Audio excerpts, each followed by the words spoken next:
I'm joined by Brian Lux. And Brian, give us your full title now. You're an alumni of the club, but what is your title now as a member of the staff?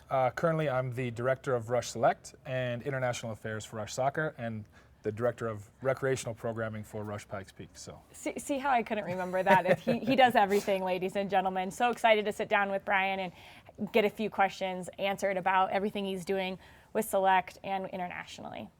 Talk about where the club is at now in terms of our reach internationally, and maybe kind of where you want to see it go. Oh man, well, we started with the first club in South Africa, Nakamazi Rush. Man, that's got to be 14, 15 years ago now.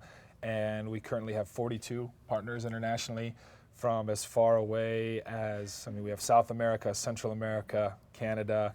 We've got clubs out in Eastern Europe, 14 or 15 branches in Africa. We're truly a worldwide club. And the goal is to, personally for me, to have a branch in every country in the world. Now, we have 160 or something to go. But I think we can get there, and it's very cool because soccer is obviously the world's game, and I think the United States is far behind in that it's not really our game, but we are starting to bring in so many players and so many clubs that it's really exciting to learn about different cultures and see different kids. And just in the past 2 years, I've been able to work with kids in Africa, in Haiti, in Europe, in Mexico.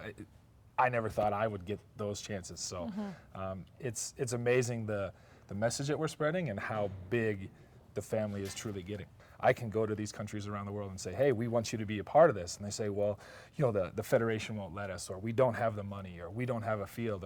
And I say, hey, we trained in the parking lot. Like, we can find a way. There's always a solution, and it might not happen in a year or two, but we're going to push and we're going to keep going. And it really shows you how universal soccer is and the core values that we have, that no matter the language you speak, where you live, you play with the same ball, you have the same values in the game that we share and we love. And that's probably a cool experience to go to Africa and kick the ball around with kids and really see the joy that they have in that. No, absolutely. And it's one of those things where people are always apprehensive about outsiders or Americans, and once you kick a ball with them, they see, okay, this is somebody who I can trust and know I can be friendly with. And so soccer is definitely the unifier that brings it all together. And now there's two different clubs, really, ways that teams can join Rush internationally. Can you talk a little bit more about those two different varieties? Yeah, we've kind of modeled it after the United States Constitution and kind of taken some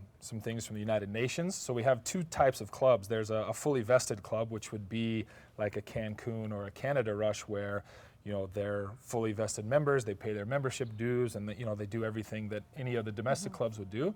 And then we have what's called Reach Clubs, which is our community outreach program where we collect our old uniforms, collect our old equipment, and donate it to the clubs around the world. And we've got the entire range of clubs from Cancun, which has a third division professional team that they're associated with, to a group in Curacao who was literally just one team that was looking for some uniforms and some help. And so we will kind of provide it for whoever we can, and it's nice to be able to offer that, because I think some clubs or some groups only want one thing or the other, and if you want to play soccer, we want you to be a part of our family. So, and it's cool to see Rush uniforms come from our kids here in Colorado or anywhere, and take them to Haiti or take them to Rwanda and see these kids who literally take their shirts off to make a soccer ball, and now they have a nice uniform to play with, and so it's very rewarding. That's one of our biggest programs. I can't imagine that feeling of giving them the uniform. I've given my uniform to Reach, and now then the Reach people take it to them personally or send it, and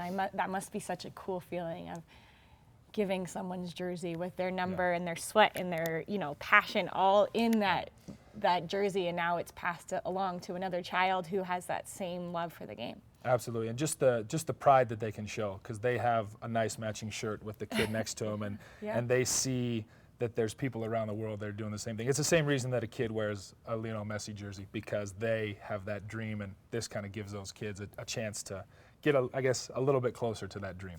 To dream big, like Tim says. Absolutely.